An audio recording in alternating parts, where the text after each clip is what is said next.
Hey guys, welcome back to another video. So today I thought I'd treat myself to a day of simply enjoying my plant room and enjoying this space and celebrating the growth that I've been seeing. And I guess we can call this spring favorites. I've also been itching to show you guys this one little bit of transformation I've recently done to this plant room. I don't know if you can tell.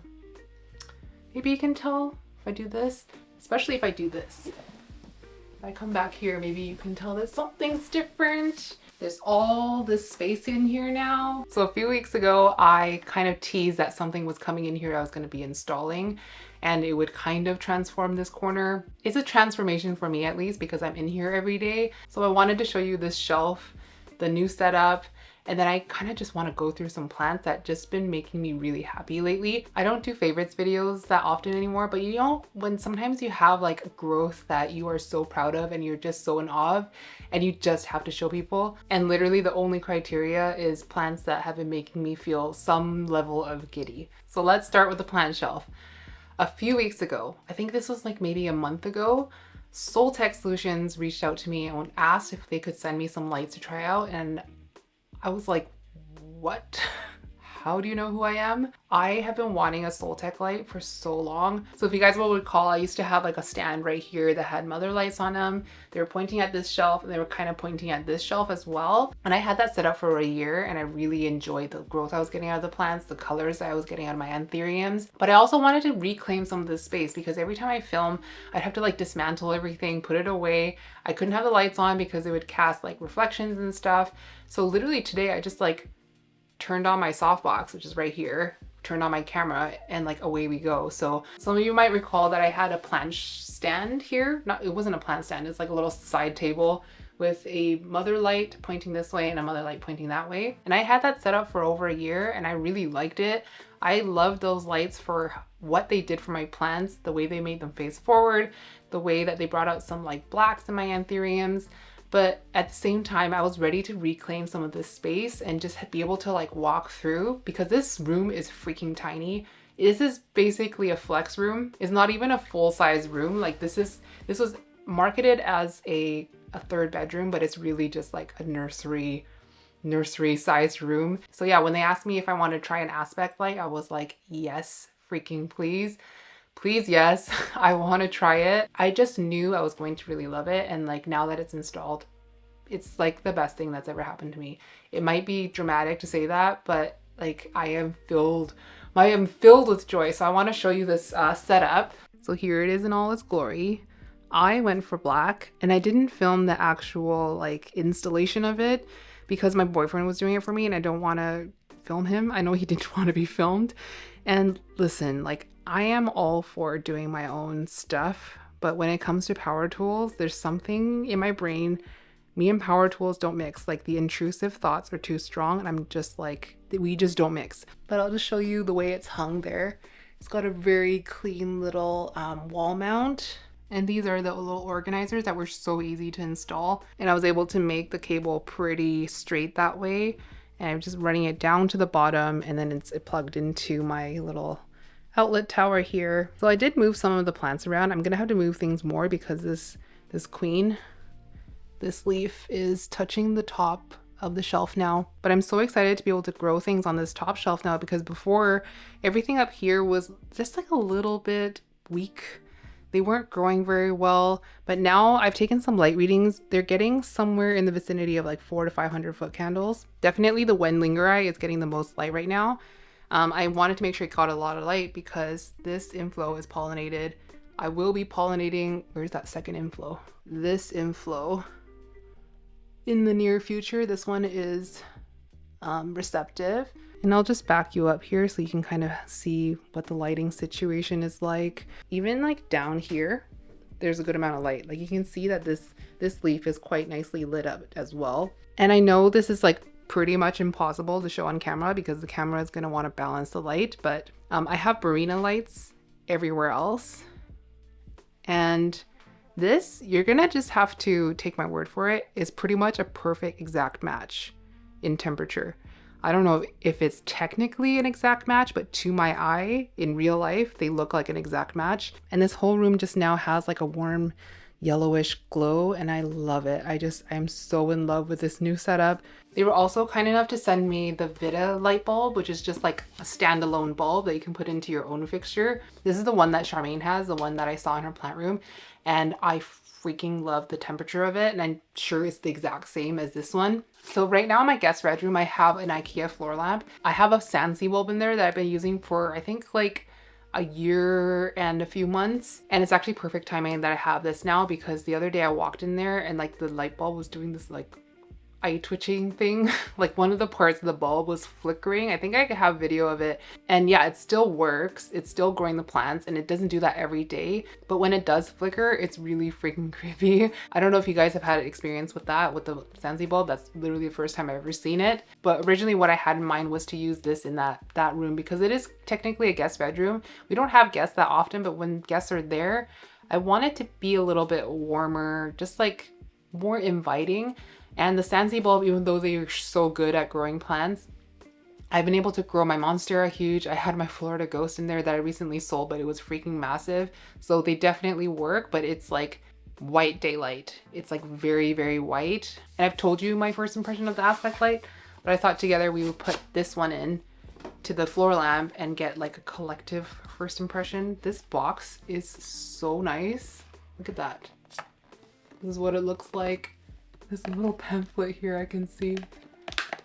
So the Vita lights, you can get like a narrow beam and a wide beam. I went for wide beam. So the difference with the narrow beam is that like the light doesn't need to be as close to a plant to get high light. So I wanted to get the wide beam one because I didn't want to give it like crazy intense light.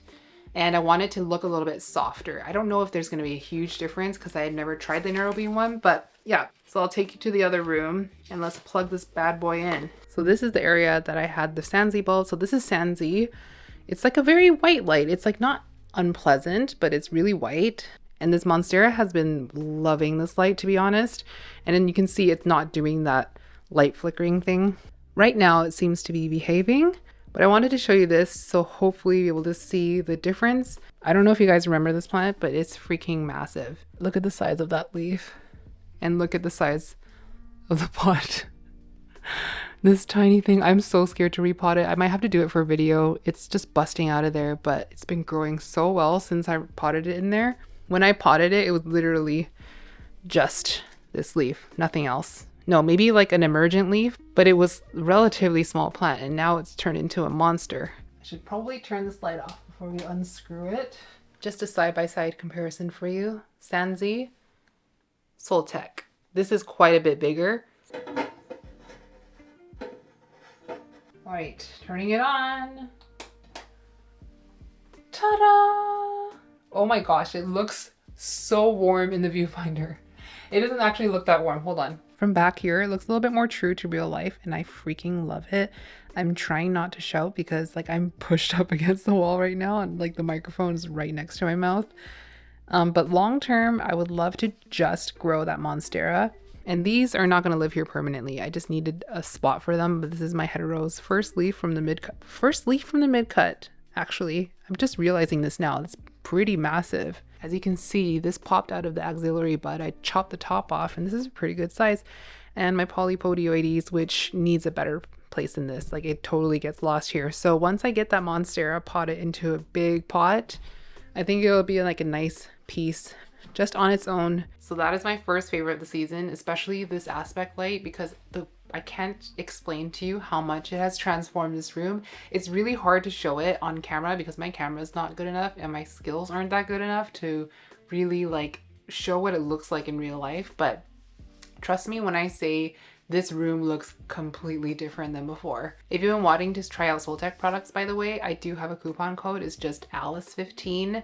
You don't have to use the coupon code if you don't want, but if you wanted to give it a try and you want 15% off, I will leave in the description. Okay, so first plant favorite has never been technically a favorite of mine just because I've been having a lot of struggles growing it, but like lately, as it's been getting more mature, the colors are, oh my gosh. So this is my red crystallinum that I got from Amanda's, but it was originally from NSC like years ago. And look at the color of this new leaf.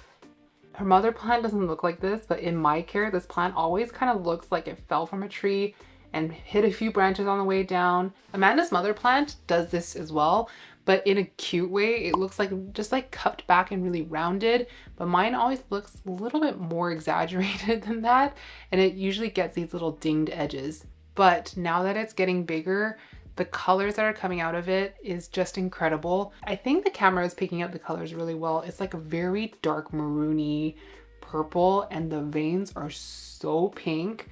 And the thing that I love about this plant is that the hardened off leaves, like the red veins, stay forever. This leaf is mangled to high heaven, but the colors are so beautiful. This is like dark with like a grayish blue, kind of charcoal blue tone, and the pink veins stay. This leaf has been like 3 months past hardened, but when I first got it, the new leaves weren't this vibrant. And I'm sure it's something to do with maturity. I don't think it's anything that I'm doing. Really, the only thing that I've changed is that I moved it to tree fern soil from, I think at one point it was either in tree fern or pond, but now it's in tree fern with soil mixed in. The roots look pretty good, but I don't think the root system is so massive because it does take quite a long time to dry out. I've tried silica on this plant to try to get it to like form really perfect leaves. I only did it a couple of times and I kind of forgot about silica, and then I've lately been using more CalMag on it. I don't know if this means that it's working because it did form better than this leaf did, but really I wanted to show you the color because this is just like an incredible specimen. There's also some weird weed growing in here that I've never seen before in any of my plants. What is this plant? Does anybody know? So this plant would have been obtained by Amanda like so many years ago, before it was super common to give everything a name and like an identifier. This literally to her is just a red crystallinum, but she thinks that it looks a lot like Wonder Boy. So I don't know where Enid got her red crystal stock. Somebody in the comments probably knows, but she does feel like the colors and how long they stick around and the venation seems very Wonder Boy-y. So I just really want this plant to start forming perfect leaves and like hopefully start flowering, because I would love to self this thing. It's been in caterpillar for quite a long time. I do not want to cut it, but eventually I might have to if it gets too big. But yeah, this is like probably the most exciting colorful plant I have right now, and I've been enjoying it so much because like I feel like it's come quite a long way.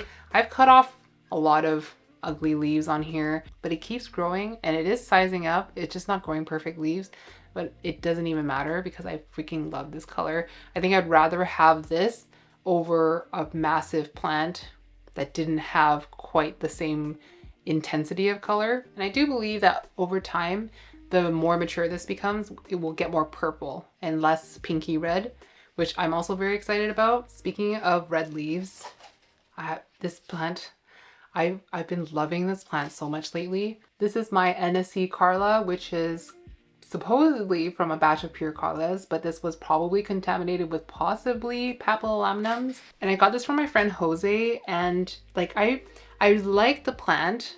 I didn't fall head over heels in love with it. Not by the photos, not when I first saw it. I really liked it, but I wasn't like obsessed. I only got it because I thought maybe I would regret it if I didn't. And I'm sure I would have regretted it if I hadn't gotten it. Like, let's say somebody else got it, posted photos of like updates and stuff, I would have looked at it and be like, I should have got that plant, because it has been growing so reliably. It's been sizing up. When I first got it, I immediately potted it into tree fern soil. It was in pond. I mean, it clearly loves the substrate. It's gonna be due for a repot pretty soon. I'm probably gonna chop it because it is two-headed. This growth point has like grown and like died and grown again. I feel like this time it's going to push something out of there. So when I first got the plant, these were the leaves on it.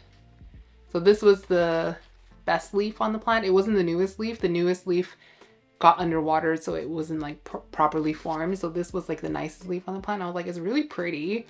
But then this leaf grew in my care, and like it's so black. And it has that red or pinky red sinus. The veins are so muted and it's so rounded and like kind of simple. And this leaf is pretty floppy still, and it looks like it's going to be at least the same size, but maybe like a little bit rounder. And I just love it. On the viewfinder, it looks a lot more red, like more like a orangey kind of brick tone red, but in person it's a lot pinker of a red. It's a very subtle difference between this and my other velvets, but this leaf and like even the hardened leaf, it is so matte that it almost looks like light is getting sucked into it. It has a lot less shimmer, a lot less reflect than my other velvet leaf anthuriums. This plant has been giving me an immense amount of joy. And some people have been sending me photos of their Contaminated Carlas that they had bought when they released all the pure Carlas, and then all these plants were coming out looking like not pure Carlas, and they all look really pretty. So it's actually kind of lucky that this batch was contaminated with something that also was obviously super pretty. Nobody really knows what it is, but my guess is papillonaminum or possibly some sort of pappy hybrid. But it took on really great traits of Carla because of that super black color, and especially that pink sinus is just my favorite. I think the best way to show you this plant is to hide my face with a leaf, because without my face in the frame, my camera is not going to try to overexpose and try to find my face. And this probably looks the most true to its real color. Oh my gosh, it's so pretty. So this next one is a plant that's kind of been blowing my mind with like how well it's been sizing up since we got it. I say we, this was a plant that was sent to me and Charmaine to share, and I haven't cut it yet, but I will soon probably. This is Anthurium Nigra Gigi crossed with Portier. This one is from Woohoo Tropicals. If you guys will remember, we got this plant in end of October of last year. So it's been like 1, 2, 5, 6 months. It was about this size when we first got it. I think the biggest leaf on it, it was still forming at the time. It was this one. And I just kept kind of consistently upsizing the pot. And now we're here. It's such a like a fun oily black color. I feel like it did take on quite equal parts the Gigi and the Port. It certainly has that kind of like veininess of the Gigi, but is not quite as leathery. And it doesn't have quite as much shine as the Gigi, which obviously came from the Port, but the color on this is so black. I know if I gave it even less light, it would be even blacker. I pulled it back away from the lights. So this is as far away from the lights in my tent as a plant could be. My tent is pretty bright. So I just know if I gave it like lowish light, like maybe 150 foot candles or so, it's gonna be super black. But the problem is these petioles are quite tall, so there's like very few spots that it'll actually fit. So this is the best I can do for now, but it's kind of dark enough that it's not really bleaching, because I did have problems with this plant bleaching. It's currently pushing a leaf right here, so I'm not gonna cut it just yet, but once that leaf is hardened, I'm gonna give a little chop. I'll give one piece to Charmaine. This one has been a pretty robust grower since we got it, so I have no fear that it's going to be a good ambient conditions grower. If you do have the chance to get this plant, I really do recommend it. It's really, really fun. And it sizes up pretty nicely. I feel like this is on par with my Carla with how quickly it's sized up since we got it. Speaking of Carlas, I'm gonna give you guys a break from my big Carla and show you my little Carla. Is she not the cutest thing you've ever seen? She's dripping. I need to get her deli cup. So my main Carla is a Carla Woo 1 self, and this one is a Carla Woo 2 self. And this leaf has just been like so enjoyable to stare at. I love the venation on this one, and the veins are so thick, very, very silver, and the color has been really dark. It's just pushed another leaf. I'm filming this video a little bit in advance, so by the time this video goes up, this leaf will have expanded quite a lot. So I'm gonna just pop a photo here of what this leaf ends up looking like, because it's always the best part of an expanding leaf, where it's like almost reaches full size, but that emergent color is still there. This one got moved from pon as well. No, it was not pon. It was like kind of 50-50 pon and tree fern. That's what Jose was growing it in. And I moved it to tree fern soil into a bigger pot. The roots are escaping the bottom now. It hasn't super filled out like the rest of the pot, but it obviously is like completely fine with the substrate. Only time will tell if it will upsize the same way as my other one did, because that one was kind of a monster. This one, I'm not going to expect it to size up the same way. I don't think that is super typical of Carla Blackier. But yeah, this leaf has been hardened off for quite some time. And you can see that like the sinus is super pink. Right now, I am on the hunt for another Carla. At this point, I have 3. I want a few more, and I actually want to try to get it on Plant Story, so I'm keeping my eye out. Hopefully in the next couple of months, I'll be able to show you another Carla. They're just too addicting.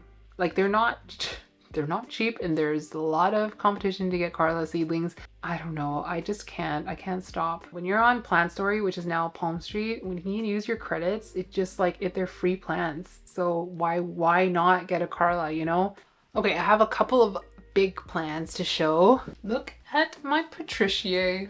It just recently put out a new leaf. This is the newest leaf it pushed. I'm gonna need to back up a little bit. Is she not magnificent? Look at the size of this leaf. Look at the ruffles. This plant is absolute perfection. It's the best philodendron ever. I'm actually really happy that this plant seems to be getting a lot more love lately because it really does deserve it. It's just like, it's so good. And I cannot believe that I did this. I've had this plant for a few years now. I grew it from like a node this big, a little mid-cut, and every day I stare at it for at least 20 seconds. I just sit at my chair here and I just stare at my exo at this Patricia. It just doesn't get old. I'm just gonna put her here for now while I recap my whole journey with it. So like I said, I've been seeing more interest in this plant lately, and now it's like import season, it's spring, people are ordering this plant. Let me just give you my journey on it. So I've had this plant coming up to 3 years now. Charmaine had imported it from Epigenera. It wasn't very big. At the time, it was kind of new and it was very expensive, so they weren't selling these massive specimens as they are now. So she chopped it into 3 pieces. She kept the top. I got like a little mid cut. I think it was a single node, maybe 2 nodes, and then she sold the bottom. So my cut maybe had some roots. I didn't really check, but it was potted into like a 3-inch orchid pot with moss. And she was like, mine has been loving the tent. Her top cutting established and rooted in the tent really well. And at that time I had just gotten my grow tent. So she was like, throw it in there, it'll love it. It was like late spring, really warm. And I do think it really liked the warmth and like the kind of surrounding lights. Like it's light everywhere when it's a reflective tent. So it just started rooting and growing immediately. After a while, it did outgrow my tent, so I moved it into there, and it's been living in this exo for quite a long time, but this exo is not sealed. So it always comes that mesh top. That's not sealed at all, so there's a lot of airflow coming from the top. I open it all the time. So it's transitioned out of high humidity tent to like slightly higher than room humidity pretty seamlessly. I didn't have it on the pole for the longest time, so it wasn't until here that I got it onto a pole, and it was growing and sizing up really well even without a pole. But then I figured at this size it needs some support. This stem was also starting to grow wonky. It was starting to like curve, so I wanted to make sure that it keeps growing upwards.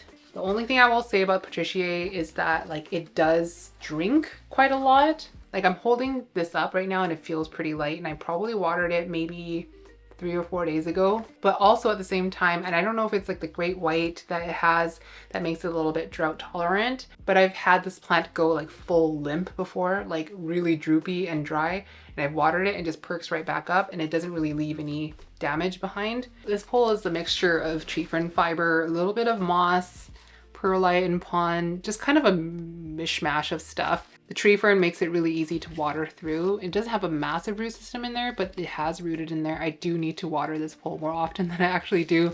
I just need to remove this one sheath because I can see aerial roots behind it that are struggling to reach the pole.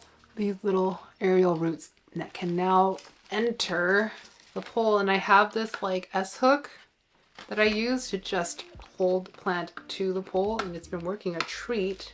If I had to start my collection over again and I was only allowed 1 philodendron, this is 100% the one. So this next one is a good example of what can happen when you go boat mode on your anthuriums. So this one is Magnificum crossed with Ace of Spades dark form. I grew this plant from a seed. I got this seed, I don't even know, a few years ago. And it's been like such a cute, like when it was really small, it looked so much like Ace of Spades. I'm gonna pop in a photo here of what it used to look like. It was so cute. It was so dark and it had a little red sinus, and I went ham on the repot. So it went from this size pot straight into this size pot. So this is a kind of 4-inch pot and this is like an 8-inch pot. So this is the next oldest leaf on this plant, but it's a little bit deceiving because it did grow a leaf in between, except that leaf I burned to all heck with, I think it was Spider Mite Knockout. I saw a little bit of spider mite damage on it, so I just sprayed it and it shriveled and crisped like crazy. So I just chopped that whole leaf off, and this is the next fully formed leaf to grow after that. But look at the size difference. It doesn't have spider mite damage, thank goodness. So the treatment did work, but it does have like a little bit of, do you see how like the veins are really raised and slightly funky looking? Especially, you can definitely see it here. I don't actually know what that's caused by. I would guess some sort of nutrient deficiency. Possibly there's like not enough like carbs and nutrients stored up in the plant when it pushes out a really big leaf. I've seen this on other plants where it like sizes up. There's a little bit of weirdness to the veins, and then the next leaf after that looks perfect. So I don't know if the plant just like grew a little bit too fast for its own good and then it kind of fixes itself later. I'm not really going to change anything with the care. I'm just going to keep feeding it the same way. But this one is now flowering. Still flower emerging. There was a flower emerging on the leaf prior, but that leaf got cut off, so the flower never fully formed. But this one has such a pretty dark color, and I really love the sinus. Just that raised sinus from the mag, but the colors, oh, it's kind of getting blown out. Like that, you can kind of see the redness right here. The petiole is like pretty much a full square, just like Magnificum. It's also planted in tree fern soil. There's like at the bottom, and it did root out quite well in the substrate. And yeah, this is why I say to be very selective about what plants you go boat mode on, like which anthurium specifically. I don't know that all genera will respond the same way to boat mode, but anthuriums will size up like crazy, and if you do it to too many plants at once, it can get pretty stressful. But there are very few things in life that are as satisfying as a good leaf jump. And I'm actually really excited to see what the next leaf is. It lives inside my exo right now. It will not be able to stay in there after the next leaf comes out. I'll probably move it out somewhere in this area. Okay, next one I wanted to update you on is my Monstera Burle Marx flame. I finally got fenestrations on it. Look at it. Look at it. So this used to live inside my tent. It was in the corner. It was very close to Burina Bar. It was probably like this far away from it. This leaf wasn't there. Actually, it was maybe like this far away from it. And then I decided I needed the space, so I moved it out and I moved it into my living room, and now it's under a Russo light, which is very strong light. I'm trying to remember the timeline. I don't know if this leaf grew under the Russo lights or if it was like already out but not yet hardened. But in any case, the next leaf after that is this lobster claw. I'm not claiming the term lobster claw for my own. Lobster claw comes from Kevin or Hakuna La Planta. But I was so excited when this came out because it was like this part that unfurled first. I was like, oh, another unfenestrated leaf. But then it fully unfurled and this made me so happy. But I was like, let's not get ahead of ourselves. It might revert back to like a juvenile form. But then this leaf came out and it has 2 splits. It's not a lobster claw anymore. I haven't actually measured the foot candles that it's getting, but I'm assuming it's more. It's farther away from the light, but it's like 3 times stronger. This is another plant that I went boat mode on. It went from a coffee cup to this thing, and I put it into tree fern soil. It was in just tree fern with like perlite and pond mixed, and it really liked this. It actually is kind of thirsty. I underwater this all the time. I underwater all of my living room plants actually. If there's one tropical plant that can get succulent levels of light without burning, it's this one. I don't know of any other Monstera personally that I've grown that can get the level of light that this gets, and it's just fine. It'll take it and it'll grow faster. Before getting this plant, I was so certain that it would take forever to grow and it would be like kind of a nuisance and it'd be really hard to root and it'd give me like 1 leaf a year, because that was kind of the whole discourse around this plant up until when I got it, I guess. That's all I ever heard about how this plant grows. But in the year that I've had it, because it's coming up to 1 full year, I got this as a bottom cutting. So me and Charmaine split one. She got the top, I got the bottom. So these 2 leaves are what I got. And then it grew out of the axillary bud. And it's grown, let me see, 1, 2, 3, 4, 5, 6 leaves in 1 year. Which, as far as I'm concerned, is a lot, because I'm not that good at growing Monstera.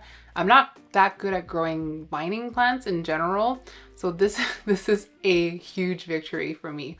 Some of the import leaves ended up with this kind of rusty spots. but they don't spread to other leaves, and I'm assuming it's something to do with the treatment that they went under for exporting, for pesticides or something, because every other leaf that has grown since coming to me is perfectly fine. This would have been the first leaf that I grew, which would have been like, oh, I don't know, so many months ago, maybe like around 9 months ago. And they're just so waxy and so drought tolerant and so good. This is one of 3 Monsteras that I own now. I don't own any more. I don't want any more. This is the Deliciosa of my dreams. I don't need another Deliciosa. Well, the big one that I showed you, I love that thing. I feel like every houseplant collection needs a large form Monstera Deliciosa. And there are things about that plant that this plant doesn't do. So this one is a mutated Deliciosa that grows so thick, and it's just so funky and beautiful in this like eerie way. But one thing about it is that the petiole to leaf ratio is quite big. And if you don't give it a lot of light, it will grow really leggy. So the internodes will get longer, the petioles will be quite tall. So I'm going to blast this with as much light as I possibly can to try to keep this kind of compact growing, because you can see that the leaves are quite close together. And certainly with maturity, a lot of plants will get longer internodes, but as it grows taller, it's going to get closer to the rhizolite as well. And then the way that the rhizolites are, you can kind of angle them. The light is really strong. It's more of a white light than Soltech, which is like maybe up some people's alleys. It really depends on the ambient lighting you have in that space. For me, it's a little bit white. I would prefer if it was like the Soltech warm temperature, just so it would match the surrounding lights a little bit better. But it is really good at growing this plant, clearly. And so with being able to angle it towards this plant, I've been able to keep the leaves relatively vertical. Like I've seen other ones where like the leaves are pretty much like facing upwards towards the light. Because this plant loves light so much, I think it would probably reach more dramatically than other Monsteras. So that's just something to keep in mind if you want this plant. Give it as much light as you can possibly give it, and then double it. But now that I have 2 fenestrated leaves, I feel like it's safe to show you because it's not going to revert, hopefully, unless something horrible happens. And I also need to water this. This is so dry. Oh, look, another plant that needs watering. With every plant I show you, the more dirty I become. This next one is a plant that I have been obsessed with ever since I kind of turned things around for it, and it's been growing nice leaves. This is what was sold to Amanda as a magnificum, but it's obviously not a pure mag. The petioles are squared, but they're like not a winged square. It's pretty round at the bottom, but it is squared off at the top. But this thing is a little selfling from her mother plant, and I love it so much. I'm so glad that she just knows us so well to know exactly which plants are just gonna send us to outer space, because this is definitely one of them.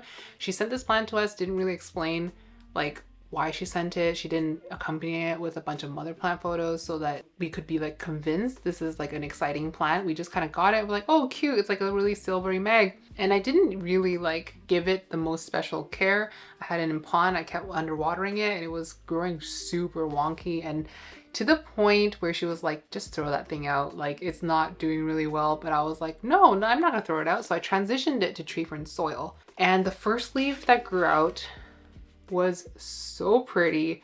It was way darker before, and it's since yellowed a little bit because I underwater this thing a lot. Like, it lives at the top shelf of this exo, and it's come to the point where I just need to get it into a bigger pot so it can hold on to more water.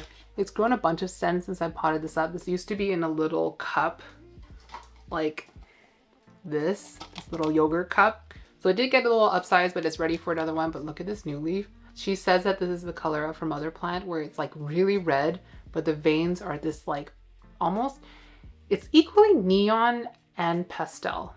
Does that make sense? It's like a green yellow with that red. It's so vibrant. It's so striking. And the more mature it gets, the more veins it gets. It's definitely more veins than this last leaf here, which is so dark, so pretty. But the veininess is starting to come out, and I'm so excited for this one to get big. Somehow it's flowering. I mean, I was not even like, the last time I showed this, I was like, it seems like it's like maybe it's trying to push something out of this petiole, but I'm pretty sure, I might be wrong, but I'm pretty sure this is the first caterpillar leaf and it's already flowering. Don't know what I'm gonna do with it. I'm not gonna pollinate it. I might throw it onto something. I'm not really sure yet. I might save it for something else. It's good to know that it's flowering now so that it can be further bred. Unfortunately, Amanda's mother plant is no longer with us. I was actually on FaceTime with her when she discovered that it was dead. So all she has left are the selflings. She didn't have any cuttings of that plant, so it's no longer with us. But she has selflings of that plant that look very, very almost pretty much the same as the mother plant. And now I feel more pressure to keep this one alive and growing. I've been waiting for the right time and size to cut this plant for Charmaine because I think that she would love this plant. I'm pretty sure she does love this plant. But luckily, Amanda in this last box sent Charmaine another selfling. So it's a different specimen within the same seed batch, but the plants that came out of this batch are so special. I don't really know how to explain it. I'll just put a photo here. The veins are just kind of like messy, but in like a funky, weird way. Mine definitely looks like more normal, but other plants I've seen from this batch are just like, where in the world does that get it from? It's almost like a mutation, but not really, because every leaf is so erratic and so unpredictable. So I'm really glad that Charmaine has it, not only because she gets to experience the joy that this plant brings, but because now we have two and maybe we can breed them together. I don't know, but I definitely wanted to document this emergent leaf. Look how round it is. These little chubby cheeks. Are you kidding me? It's almost like a diamond. And this leaf has been fully hardened for over a month, I would say maybe a month and a half, and it stayed super dark. It's pretty close to a varinolite, which is like not that strong, but it's probably like this far away from the light, just like at the very, very top of that exo. Okay, last plant I want to show you. It is so cute. I'm pretty sure I'm going to show you this plant every time it grows a new leaf. This is my Anthurium diabloense. It needs a repot. It's pretty rooty in here, and the roots are so thick on this plant, but look at this new leaf. Look how sharp it is. The ears are getting bigger. And I just love this jelly-like texture on the new leaves. It's growing like a little bush, which is great for me for space. Not so good if I want to chop the plant, because look at those internodes. Some of these leaves are like right next to each other. It is impossible to cut this plant unless it's like very, very large. I have cut it once, and that propagation is just waking up now. It's taking months. It's like a slow prop. And if I remember correctly, when she sent a prop to Lauren, it took quite a long time to get going as well. So it's not a fast plant to prop and multiply, but it's definitely worth the wait, because now that it's established and has all these roots, it pretty much started pushing growth right away after I chopped it. So I chopped the bottom off. I had a good thick root, at least one or two, potted it in here. I have these rocks in here to stabilize it because it was so wobbly in the pot. But now that the roots are established, it's been growing kind of nonstop. Slowly, but like nonstop. Does that make sense? And I've said before, like as it gets more mature, like look at the leaves down here. It's kind of almost like a sharp heart shape, but it's like rounder. But with every leaf, you get taller lobes and less leaf blade down here. And this new leaf has the sharpest lobes. And this part of the leaf is getting shorter in proportion to the length of the lobe. This lobe is like rounded. I don't know what happened here, but it's like so derpy and cute. I love this plant so much. I'm currently giving it slightly more light, I think, than it actually wants. The leaves are quite pale. I'm pretty sure if I give it less light, it will get more of that like bluish, kind of silvery, more blue toned, a little less pastel, if you will. But I don't have a better spot for it at the moment. All the plants that are taking up the lower light spots, lower light, it's not low light, but lower light or more shaded spots, are plants that would get full on bleach, like super, super ugly bleach. I don't mind this too much, but once it gets taller, I will have to move it. And I probably will have to move it once I repot it too, because it's sitting on like a shelf on top of a grid. So the shelf is only like this wide. So it's just the right size for this size pot, but once I size it up, it's gonna be too big. This needs water. I thought everyone was watered, but clearly not.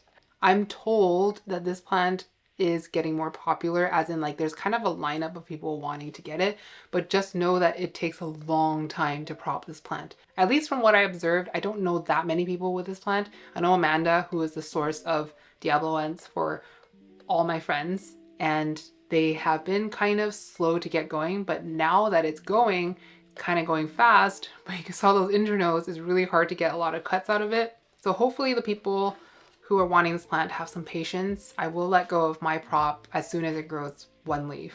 Who knows? It might be like 2 months from now.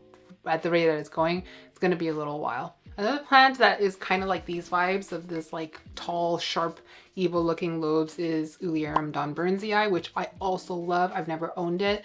I think it is so cute, but it seems to be a little bit difficult to hold on to a lot of leaves. This, no problem. This is like super easy going. And you can kind of see by how thick those roots are.